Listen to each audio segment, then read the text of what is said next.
when I lived in Iran for 11 years, I was born in 78. The Shah was leading Iran, Mohammad Reza Shah Pahlavi.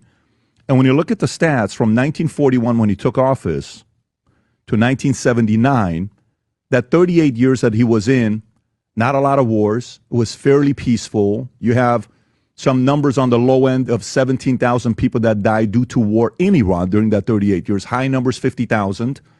In the Middle East, not as chaotic. Of course, there was issues, but not as much as they have now. Then from 1979, Khomeini comes in, IRGC, which I had the former founder of IRGC here. We had a conversation with him. Khomeini comes in 79. From 79 till today, if you look at the numbers, the low end, 600,000 people died in Iran, 2 million people. In the Middle East, 4.5 to 5.5 million people have died. Of course, some of the words are different places, but still, when you go back to Iran, you have Houthis, you have all these other things that they control. How much do you think of what the Middle East was like pre the Islamic Revolutionary Guard took over? How everybody was able to find a way to get along versus what happened after 79? I know you're a big history person. What is the difference between those two eras? Well, the big difference is the Islamist revolution that basically took these very gifted people. The Iranian people are enormously gifted. First of all, they have a tremendous historic culture, and you won't be surprised, but maybe your listeners would be surprised that in antiquity, in the time of the great Persian king Cyrus, there was a honeymoon between the Jews and the Persian people. And that relationship actually continued in modest ways, but in significant ways under the Shah. When the Shah went down and these theological thugs took over Iran, they basically said, our goal, that's in their constitution, is to export the Islamic revolution worldwide. And that's what they proceeded to do. So all the mineral resources, all the economic resources were now tuned to war. In the time that when I was finance minister and till today, Iran at that time and Israel had roughly the same GDP per capita.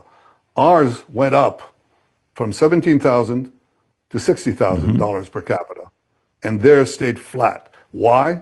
Because they took all that money, all that money to arm Hezbollah, arm Hamas, arm the Houthis, and pervade terror around the globe, not only in the Middle East, against the Arabs, against Israel, against everyone else, against Americans. So, what has happened is that Iran collapsed economically. They have now infrastructure that is completely destroyed. Their water system is depleted. Their dams are empty. Their rivers are drying up because they don't take care of their people. This is a horrible sect. So I gave, in this room where I was sitting a few days ago, I gave a podcast to the Iranian people, which I do from time to time. And I had a glass of water and, a pitcher of water. Mm-hmm. And I said, we helped Iran and we're ready to help Iran with its water problems. And when you free yourselves of this tyranny, we'll do it again.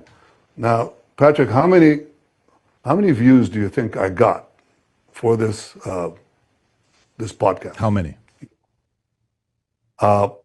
It's a video, actually. How many? How many? 70 million.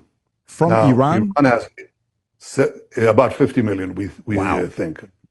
So it's huge. Yeah. I mean, that's half the population.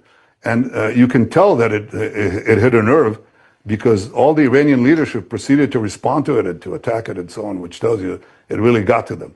And that's in fact what is happening. This regime is not only tormenting and executing and killing the people of Iran, they subjugate them, but they seek to subjugate the entire world in their mad fantasies, the Muslim world and then everyone else. And of course, we're not Muslims, so we have to be eliminated because we stand in their way of conquering the entire Middle East. So Israel is fighting here not only our war, but the war of our Arab neighbors, the war of the Western countries.